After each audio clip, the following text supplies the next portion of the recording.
I couldn't know the product more versus like a lot of these marketing agencies that bring reps in, right? So I would just tell people about myself. I tell people about the product, the best ways to use it.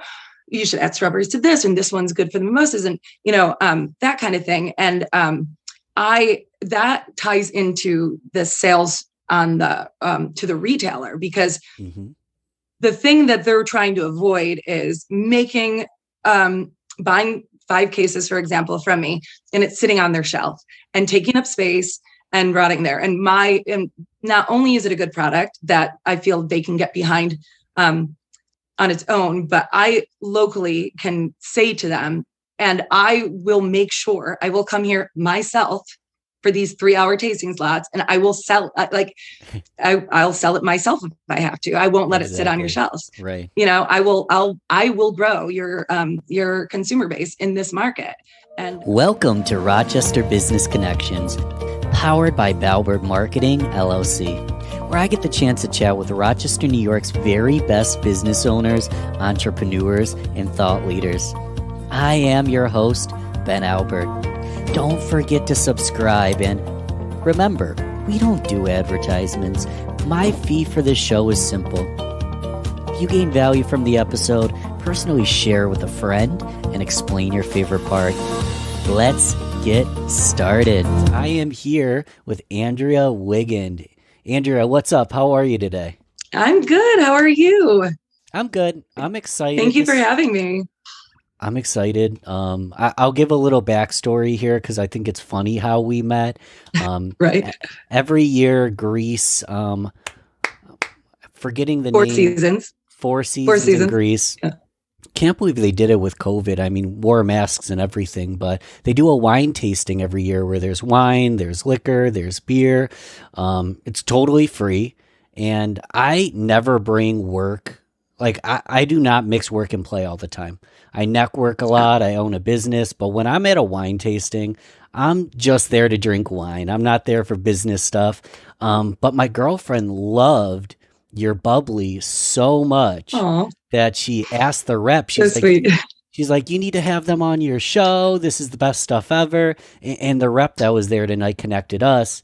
And per my girlfriend's recommendation, we're talking about your Bubbly, the Bestie Bubbly, right? Bestie Bubbly, yeah. Tell us a little bit about your company, Andrea Maria Wines, and the Bestie Bubblies you sell.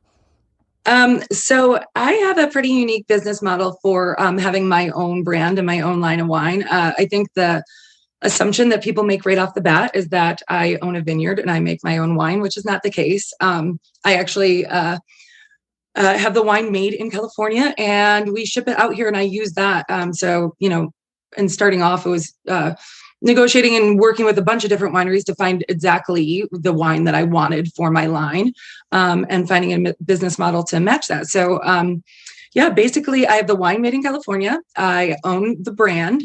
We label it. The company's just my husband and I. The rep that you were referring to is just, I have one employee that just does 3-hour tasting events, parallel to myself, when I can't be there, or during the busy times. I want to maximize on that and I'll be at one and she'll be at the other. So, my husband, who unknowingly ended up in this business, that wasn't the plan to begin with, but that's how it all worked out. He does the full shrink sleeve labeling and the champagne capsules, and he delivers it.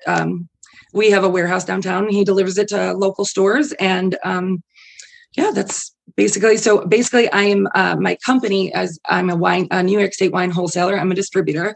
I could have done this model and sold it to another liquor distributor, essentially, and then they would sell it for me. But I'm the distributor, and I self-distribute my own line, which is also kind of unique to what I do. So basically, I started just in the Rochester area selling my brand to various stores around here, and it kind of just grew from there. I started in February of 2019, but there's a lot of legwork with this type of business. So I launched in November of 2019. So it's been a little over 2 years now that I've been on shelves. Well, congrats. And you've got it's all bubblies, right? For now, yeah. For I now. do have future plans. But yeah, the concept grew from a Bestie line essentially. And I also have Bestie wine trademarked, but Bestie Bubbly obviously has a really nice ring. And the sparkling wine industry is growing annually. So that's another nice demographic there. So I decided to launch with the Bubbly. And I started with one line, the rosé. I'm sorry, not one line, one varietal. Sure. I started with the Bestie Bubbly rosé.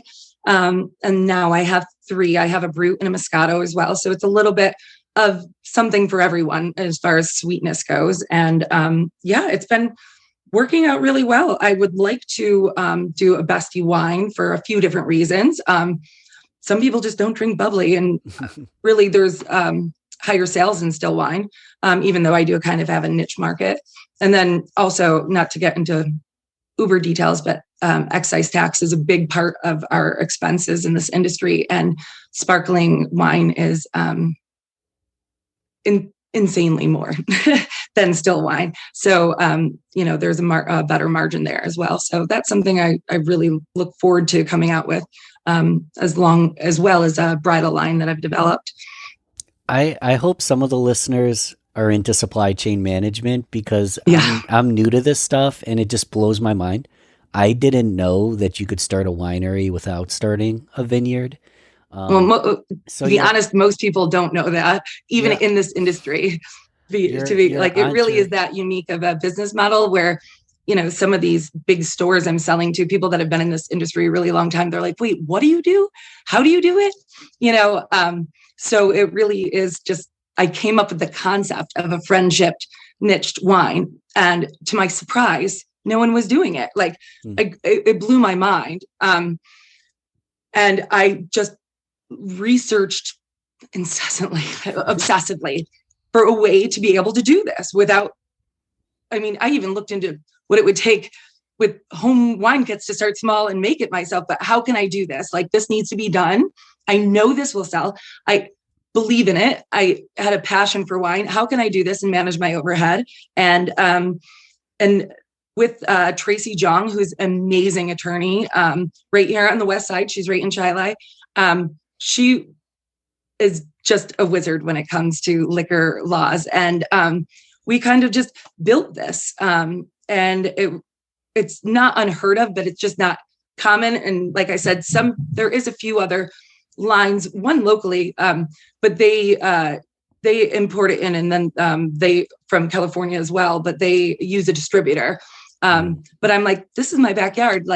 I could, I kind of have a natural skill for sales, and I wanted to be the one putting this on the shelves. I wanted to be the one meeting the customers and telling them about my line. I'm a firm believer in owning your backyard first before you go bigger, And you are the one, and clearly people love it. It's been on shelves for 2 years.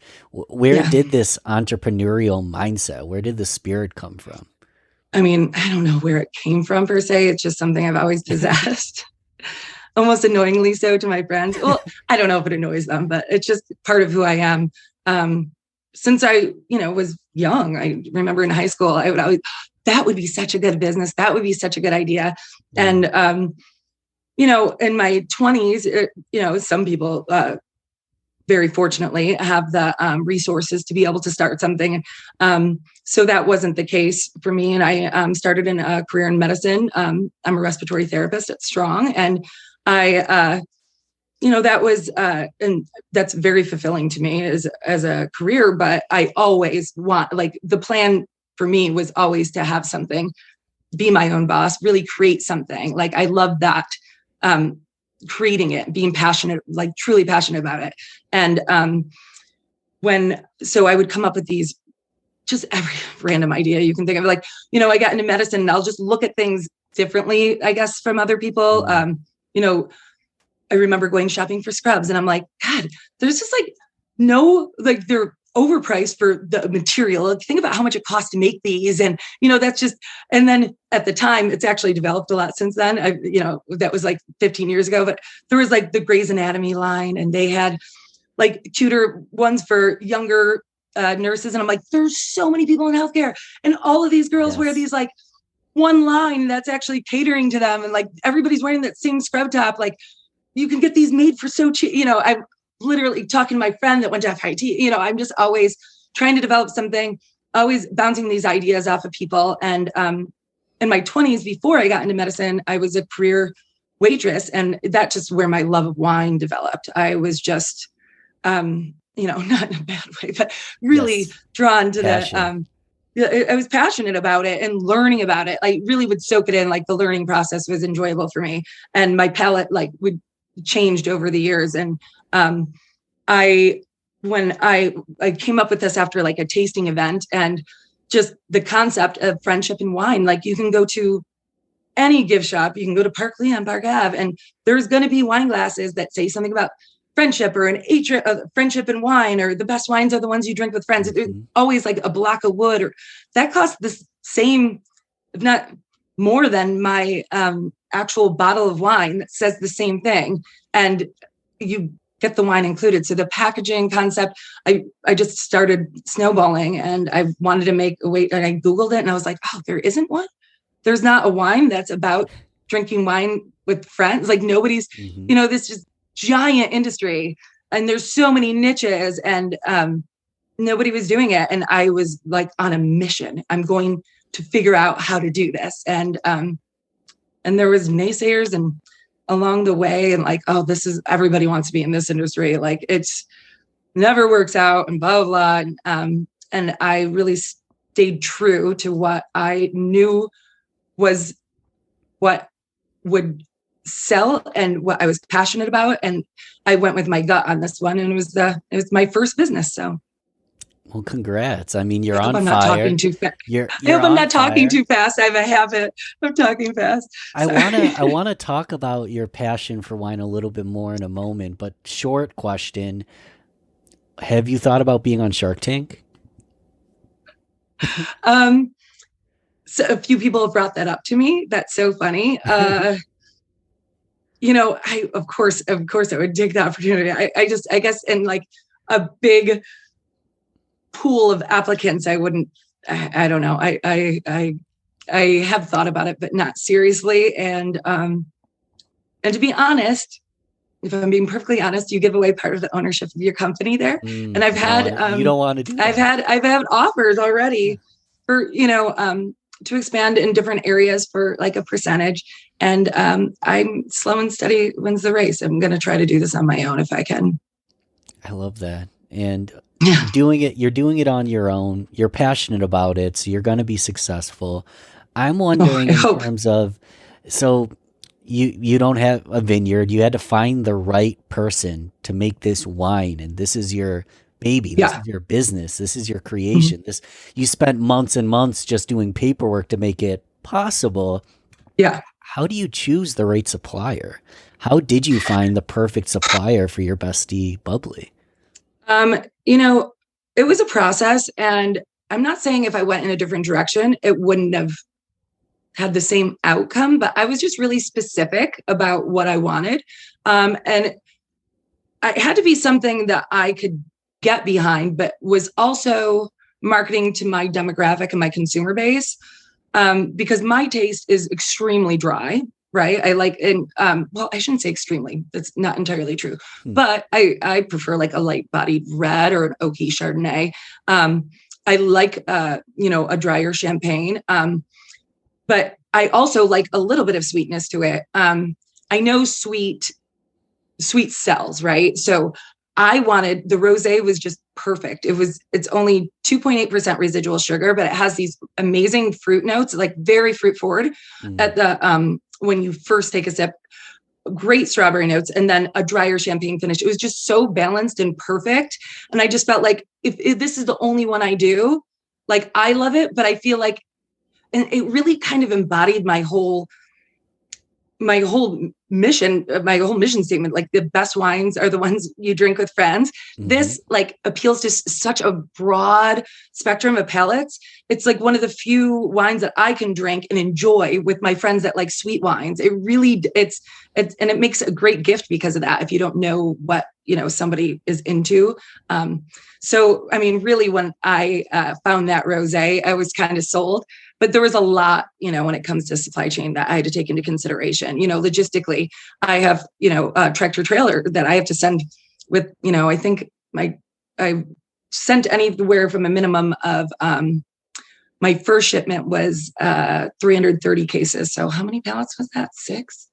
I don't remember now. But, my biggest shipment is 13 very heavy pallets. Logistically, that's an expense as well. And, there are wineries around here. So, it wasn't just about the wine. There was wines that I definitely could have gotten more local. The price was not where I needed it to be for where my MSRP wanted to be on the shelf. And then also, I was really passionate about having cork and wire, although I love the sustainability and I love screw tops. That's a huge growing base. But for this specifically, champagne, which it's not actually champagne, it's sparkling wine, but I love the pop clink. That's part of the experience with a bestie, right? So I really wanted cork and wire, and I couldn't find that here. I found that not for anything reasonable, and there was more like forced carbonation options, which is basically like how you would carbonate soda. You would take a still wine that you really like, and you would carbonate it. And I really liked the naturally fermented, which is the Charmant method, similar to actual champagne. And it gives you those tinier bubbles, and they, they don't dissipate as quickly. And it's just it's a different experience for me. And I was able to find that within my budget in California. So, and that gets confusing too, because it's California sparkling wine on my label.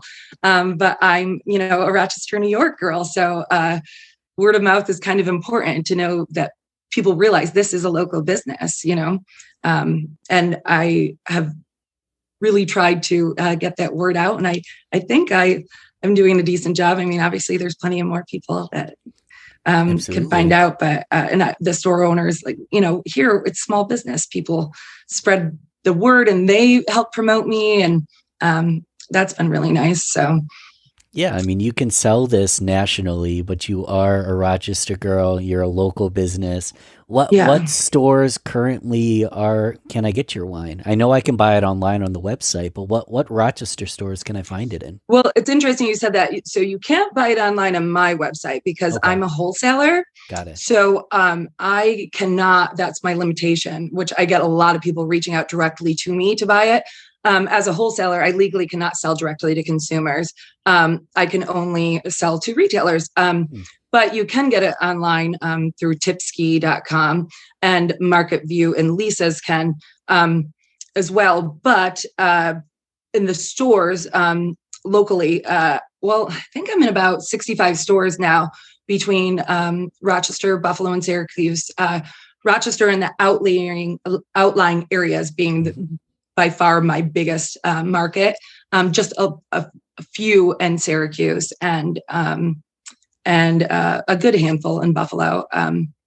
But, this is my backyard here. So, White House Liquor, Market View Liquor, Lisa's Liquor Barn, Century Liquor, which is loosely affiliated with Wegmans, but not at all Wegmans. But they Wegmans consults for them, which is nice. And some great smaller, everywhere from Fowler's and Spencerport and Chile Liquor, Base, Ryan's in Canandaigua. There's a whole bunch. I can't go through the list, but 5 o'clock somewhere in Greece as well. Corey's lovely. So pretty much all the large ones, and a lot of small ones too. Fowler's is smaller. Right. 5 o'clock somewhere is kind of smaller, medium size. I really support my small accounts. I am a small business. Right. That's really important to me, actually.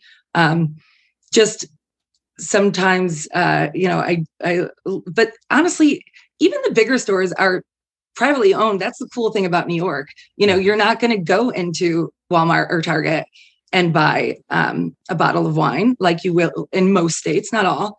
And to be perfectly honest, that was the case, and I had this concept and I just happened to live somewhere else, I don't know if it would have been as successful as it's been in the first 2 years, because being a virtual no one walking in to Target, where that's, or when people are doing their grocery shopping, walking into someplace like that, like a giant big box chain, I don't know if I would have landed that off the bat. And the people here have been so supportive, even the bigger stores, all the way down to the smaller stores. I'm in small stores in Batavia. I'm in small stores in, really, I'm not everywhere, but in this area, Geneseo, Dansville, there's a lot. I mean, it's too much to list, but you might already have, if you don't, you need one. Do you have a locate my wine kind of locator on the site yet? Do you have a list? I announce when I get new stores and stuff on my social media, and it's funny because, again, small business, my girlfriend does my website, like one of my friends, one of my besties, and for no cost to me, and she did a lovely basic job, considering I don't actually have to have any type of actual e-commerce there. It's just informative. Yes. And since she's revamped it, she's like, I need your new list. So that's literally on my to-do list. I need your new list so I can put where they can get everything on your site. So that will be up. An updated list will be on my website in the next few weeks. Yes. So by the time this comes out, that should be up. And I want to put some fire under you to get that up soon, because I want to be able to go and see what local stores near me I can find your wine. You're in what area are you in? I am personally in Greece.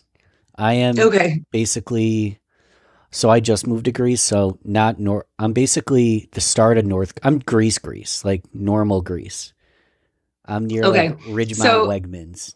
Yeah, the Ridgemont Weigand. So you went to Four Seasons. That's a bigger store. Right down the street, like in that Orion's Talbot's Plaza, 5 o'clock somewhere. My friend Corey, he's amazing. Do you know which one I'm talking about?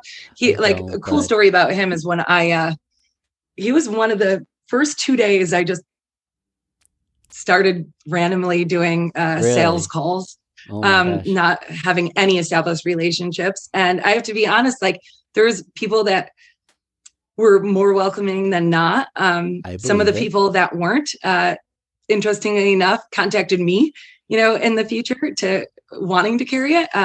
So that's always, a satisfying call to make. But Corey was one of those that was like, this is so cool. Can you do this yourself? And, he put the bottle up at the register and would tell people about it. Like, this is Andrea, she's local. And I just thought that was really, really cool. He was just always like a huge supporter. He's always blasting me on his social media, and they have a great business over there. I'm also at the Liquor Box on Mount Reed and Dewey. So I'm going to need the full list though, Andrea. Yeah, I'm going to give you the full list, but it's so cool. Like these small business owners, like how amazing so many of them have been. Kathy at Fowler's was a huge one for that. She was so supportive. She's given me so many tips and kind of mentored me in a way with navigating my way these last few years. They don't have to do that. And it's just really, the Rochester business community is kind of amazing like that. Like everybody's so supportive, at least what I've found. We really are so supportive. I love Rochester. Yeah. I'm a new business owner. A lot of people relate to that story. When I started my business, I had 0 book of business. I had to not compete. Mm-hmm. So I had no clients. So I had to basically make cold calls, do cold outreach on LinkedIn, start networking. A lot of people offer marketing services. So how do I stand out? It's a lot of work. And a lot of people are entrepreneurs, business owners, or maybe they're a salesperson within a company. They're curious, like, what are some of those strategies you did to grow Bestie Bubbly? I mean, obviously, it's a great brand name. It's a good product, and our community's awesome. But none of that would work if you didn't actually go to work and put in the effort and the legwork to make it happen. What was it like that first year? Like what were some of the strategies you had to take on? Well, there's two different levels of sales strategies when it comes to my business. Okay. The first sale is from my business to another business, as a wholesaler. So that strategy was just basically making calls, sometimes in advance, and sometimes that would almost backfire. And then I would learn, like, I'd be like, oh, I'm around the corner, I'm a local business. I have my own line. Can I stop and have you try, so you can try it. And I just found a few strategies like that. And then just being like, not trying to be something that I wasn't, or trying to pretend to be bigger than I wasn't. Just telling my story for what it is. Telling them about the product that I'm really passionate about. It's a high quality product. I have it priced reasonably. And then part of that is, and these two things tie in together. But the big thing about the wine and spirits industry is in-person tastings. That is huge. And launching a few months before the pandemic was not ideal for that, but I was able to hit the ground running in that November all the way to that March. So that gave me a chunk of getting the word out in person. And, right. Without sounding conceited, I'm pretty good at sales, and it's I couldn't know the product more versus like a lot of these marketing agencies that bring reps in. Right. So, I would just tell people about myself. I tell people about the product, the best ways to use it.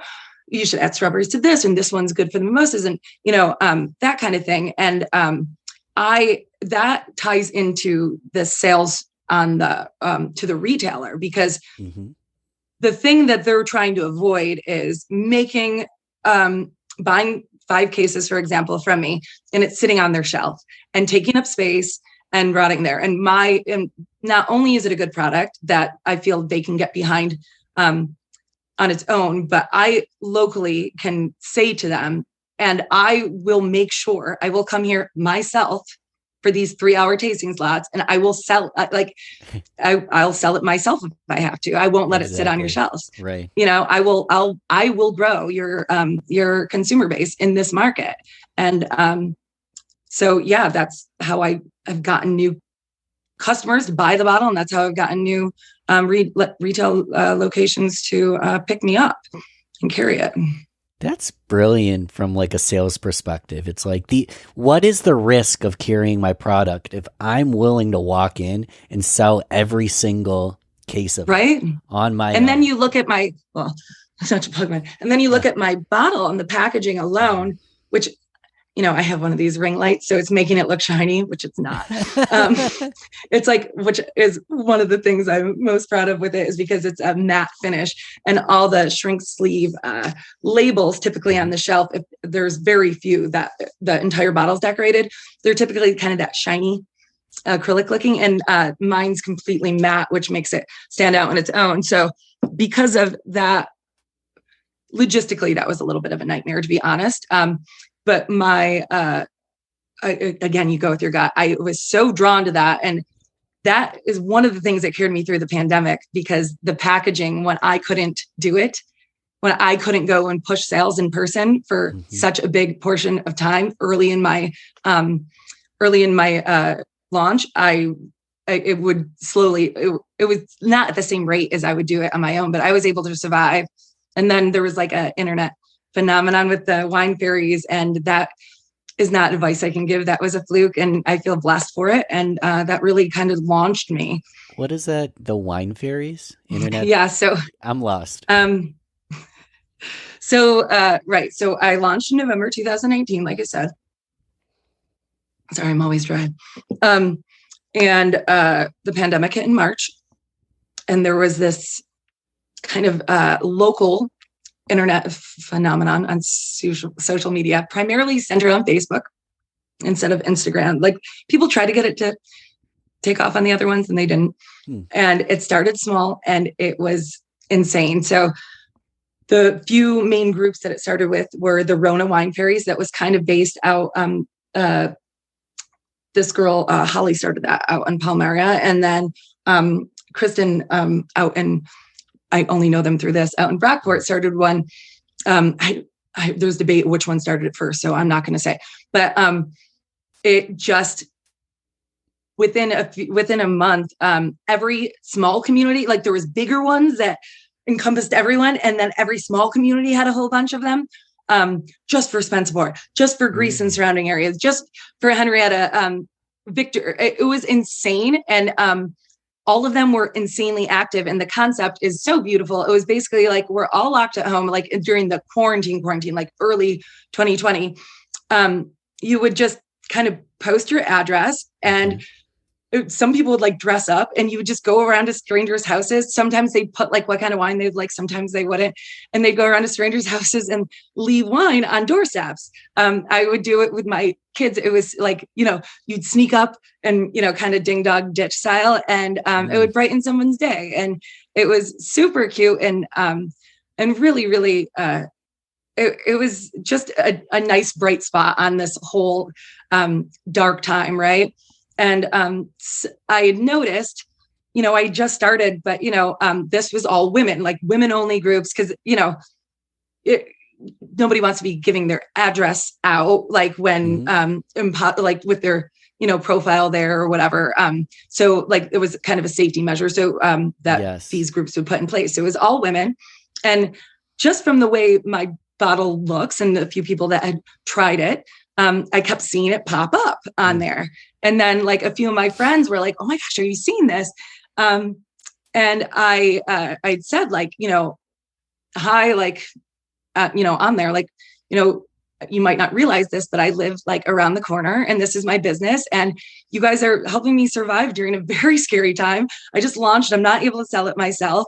And once word kind of just spread like that, and like the admins of these groups found out that I was a local business, it just spiraled. People like were like, she's a new business. They got behind me, and it was kind of amazing. So and then I was interviewed on the news for it, and I had a few articles online, and it just gave me like early exposure that I don't think I would have gotten otherwise. So it's weird how like the silver lining to things, like something that I thought might be the end, of my business so early on is what kind of gave me the most early exposure. So yeah, just kind of fun little story. It is how I started. Shout out to the wine fairies for that's amazing way to just make people smile. You just happen to get some exposure and catch some of that goodwill. I think that's amazing. Yeah. And I think they felt my genuine gratitude too, because I can't tell you how grateful I am for that whole experience and these amazing women. And it just about, comes back to our community. Like there are some really, really amazing people, the majority, sometimes people focus on the negative. We have an amazing supportive community in the Rochester area. And I have been very fortunate because of that. Because my dream almost died before it started, Right. You had literally got momentum, and then boom, COVID hits. Oh, it was more than that. I literally, you would die. I signed the lease. So I started in the basement of my house, was our first shipment. And case by case, my husband had to carry it around because we have a Bilco door. So I had to have it like, it's a long story, but basically for me to start with as little overhead as possible, my attorney kind of came up with this. I told you Tracy's amazing. She came up with this loophole, like, if you have an outside entrance, your husband builds a wall. I went to the zoning board in Ogden. I live, that's the town I live in. And they were nice enough to let me apply to the government to be able to hold those in bond and not have to pay tax on it. So my first shipment was there, and I was able to manage my overhead. And selling it on my own, it really went really well through my first Christmas season and after. And my husband's like, we can't, like, the tractor trailer couldn't fit in my driveway. They were like, manually bringing pellets up my driveway. It was insane. It was pouring rain. Him and my brothers, case by case, had to carry each case around the back of my house from the garage in the rain. And I mean, it was 330 cases. They're not. So anyhow, 2 weeks before the pandemic, I signed the lease on our warehouse. Isn't that great timing? So it was like especially scary because I just took on a big part of a big overhead, and all of a sudden my major sales strategy was just taken out from under me. So I'm extremely grateful for the wine fairies. And then because it's actually good wine, it's not just a marketing niche. Once I got the exposure, people buy it, like even not just to drink with friends and not just to, give as a gift. I have had people reach out to me and they're like, I buy it by the case because that's the wine I drink, Nice. They just love the actual wine. So, and without exposure, people don't realize that. So yeah, it was nice. This is fascinating, Andrea. I mean, you do all the paperwork, you put in all the effort, then you start to sell it, then everything's taken out from under you, but then the community comes together, gives you the exposure. You're on, the news, you're being interviewed. At any point were you like, I made it? Or do you still feel like there's a fire under you? No. How do you feel today, No, the moment was, oh my God, I'm not going to lose that chunk of money I invested to make this happen.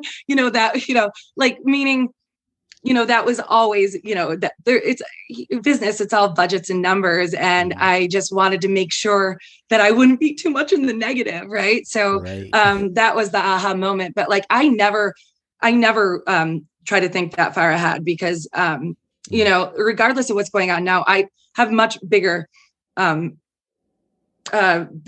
goals for this business. And, you just don't know what could happen. And I want to continue to grow and I want to come out with different lines. I have a really promising industry in the bridal industry and a new line. I'm coming out with that. But yeah, not everybody's fortunate enough to do this in business. But I was fortunate enough that my husband was able to come in and do the physical part, the labeling, the delivering, all of that overhead. And I, because I work at the hospital, work 12-hour shifts. And I was able, after the first year, to go to part-time. And that's 2 12-hour shifts a week. I work 2 12-hour overnights. And people will joke with me at work, like, so when are you going to finally quit this place? And I'm like, if I can get that, I have my seniority and my benefits and stuff, you just don't know what the future is going to bring. I never will. I don't know what it would take for me to be like, I made it. I'm always striving for the next thing, for the next goal. So yeah. Yeah, you're always striving. And it seems like having a little bit of fear and anxiety can be a driver. Like you've made it, but you haven't made it in comparison to where you're going to go. You mentioned you're setting up a line in the bridal industry. Is it too soon to talk about that? It's not too soon. I'm very open about it because I own all the trademarks. Give us the short version. The short version is basically it's going to be very similar to the look of my bottles, but more of like a lace overlay. And I trademarked Bridal Bubbly. And on the back, it says, cheers to love, laughter, and happily ever after. And actually, this happened pre-pandemic. That was supposed to be the next thing after the rosé, not the 2 besties, two additional besties. Right. Right. Yeah. So I already sent to the TDB and got my cola approved, and I have the cola waiting for my label, which you need in order to legally move forward. And then it was going to be the brut that's in the inside of the Bestie Bubbly brut, which is probably my least selling of the 2. I don't know if it's black or white or people like a little bit sweeter stuff. But it's actually not like a crazy dry brut, and it does really well in tasting. So I just think people might like the colors off the shelves. But anyhow, the brut, there's certain stores the brut does really well, and they're going to, the Bestie Bubbly brut, and they'll always be able to continue with it under that line. But the brut is actually going to be used for Bridal Bubbly. Another, this was one of my early epiphanies. The bridal market, the wine market, giant markets, and people go on Etsy and they want to make their own individual labels, and then they label them for showers and weddings, just trying to make it like a bridal thing. And it just doesn't exist. Like nobody has done that. And it was like a light bulb went off with that. And that was supposed to be my second launch. Like I said, obviously the bridal market, you want your first year to be a strong year. And then this past year, there actually was a nice bridal season, but that was very uncertain. I even know from my friends that were brides, until we were in it, they weren't sure what it was going to be. So like there was possibilities of delays, and, I'd like to say 100% it's going to be this spring, but it changes month by month. But if the pandemic were to die down by early spring, and there's like promise in the New York area that we're going to have a strong bridal season, you'll be seeing that on shelves sooner rather than later. But I'm going to keep it in my back pocket until it's the right season. Yeah, I mean, Andrea, the bridal market's not going to go anywhere. It's just kind of on pause because throwing a wedding has never been more stressful for people, which is reasonably so. But the market is not going anywhere. So you have the patents, you have the trademarks, you're ready to go. Yeah. I'm just waiting for the right season, because you want to come out of the gate strong. And that's part of being a wholesaler too. People want to retain and keep your product because it's selling off their shelf. So if I were to if I were to launch it, in a January, they're going to be like, do I, like, when they finally get through that first order, do I want to reorder? It took us a while to move that. You know what I mean? So you want to come out of the gate strong and look and have no hesitation when those stores want to keep reordering. And that's kind of the idea there. So this conversation felt rapid fire. We covered so much so quick, but I want to go into the rapid fire round. Short, sweet, either or, fill in the blank questions. Completely long-winded, subjective, but I'm going to try. Sorry, you can be long-winded if you'd like, because I want to ask a couple extended ones. Cats or dogs? One of the rare people that will say both. I have one of each, and I love them equally. What about coffee or tea? Coffee. Let's go with one unique to you. Favorite kinds of wine? Do you have any go-tos? Other than your own. I like a very oaky Chardonnay. Ravines has a really nice one here in the Finger Lakes. I really like it. Yeah. What's your favorite? But I fluctuate. I like to try different ones. This is another tough one. I don't know how I'd answer it. I'm thinking to myself, but what's your favorite dessert wine pairing? Well, do you have any guilty pleasures that are just go-tos? With my wine or with another wine? You can take it with my wine, I would say a fresh strawberries, a fresh strawberry shortcake with my Bestie Bubbly rosé. And this is gonna be a little well-winded, because I'm going to say that's one of my big tips for it. Instead of for in the wine, instead of fresh strawberries, I tell people to get a cheap bag of frozen strawberries and you put it in there, and it kind of works like ice cubes and keeps it nice and cold and crisp. And it, as it thaws, it kind of disintegrates, and it's really lovely. But a fresh strawberry shortcake with my Bestie Bubbly rosé. And outside of that, I would say a tiramisu with a nice Cabernet. Okay, go ahead. I'm just so hungry right now thinking about this. It sounds delightful. We'll do one more extended question.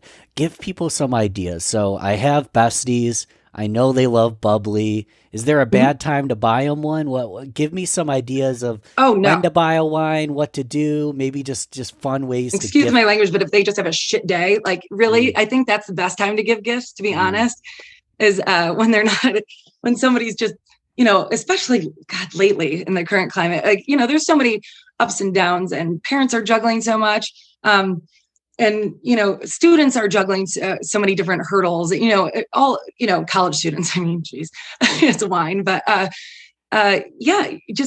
just because I think is the best reason. But but of course, like bachelorette parties, like, are you kidding? That's, this is the perfect pairing and the perfect Instagrammable bottle for your bachelorette party. Just because, birthdays, all of it. It is the perfect Instagrammable bottle. I do like the best because answer, though, because we talked about this offline, but my girlfriend's son has COVID. I'm starting to feel like I'm getting sick. I would love if someone showed up with a bottle of wine right now. They would be my best Right? friend. And I'm not telling you to do that. That's actually not what I'm saying. And then the here. Bestie Bubbly comes with a message about that. Not only is it good wine, it really is good wine. It comes with a message. Like that's one of the common misconceptions I feel like at tastings, or when I would go to these retail stores and like they would try it and they'd be like, oh, wow, that's good. I'm like, why are you surprised? And they're like, I don't know, just the packaging's so pretty and stuff. You kind of just not all people, but some people just kind of assume it's crap. And like, just, just crap with a pretty bow on it. And just kind of a one-off niche. Right. And I work tirelessly to get the right wine for this line. And it's really, really good. Like I said, people drink it just because. So not only are you giving a message, but you're giving a really good wine as well. Andrea, everybody listening, your info is going to be in the show notes, so head there. But tell us, how do we keep in touch with you? Follow you on Instagram, buy the wine, anything like that? Yeah. So follow me on social media, Bestie Bubbly, on Facebook and Instagram. And I'll often post where I'm going to be, so you can come and meet me in person and chat. When I do these 3-hour tastings on Fridays and Saturdays, typically, sometimes Thursday evenings. And then www.andreamariawines.com has all my contact information. Just small business girl, no question too small. Even if it's just a question about, I like all of your, which one should I get? And, want more details about that. Like I answer every question myself. And Well, listen, guys, I'm going to go follow you right now. I'm going to follow Andrea. Maybe one day we'll see her on Shark Tank. I am confident, though, we'll see you come out with more lines, more. Your marketing's brilliant. I love what you're doing. Just thank you again for coming on. Maybe I can partner with a restaurant here in Rochester at some point and do a Bestie Bubbly bottomless brunch. That's hopefully on the horizon. I love. So if there's any restaurant owners out there that like the ring of that, reach out. You're an alliteration girl? Yeah. Bestie Bubbly bottomless brunch. Bestie Bubbly bottomless brunch. The bottomless brunches are huge in these big cities like New York and Chicago. Like there's a few here and there, but the brunch market, it needs to be built up around here. I love a good brunch, a good bottomless brunch on top of it. So yeah, with your friends. I mean, that's a whole, yeah, and bringing in bubbly. That's a thing. So that really makes it a lot more fun. So yeah, so hopefully we'll see. I have a lot of things in the works, and stay tuned for it. Thank you so much for having me. Yeah, I look forward to it. Thank you for being here, and we'll talk to you soon. All right, thanks, Ben. Bye now. Thanks for listening to Rochester Business Connections. Don't forget to share this, rate, and comment on your favorite platform. You can also email me, ben@balbertmarketing.com. Let's connect soon. Until then, keep thriving, everyone.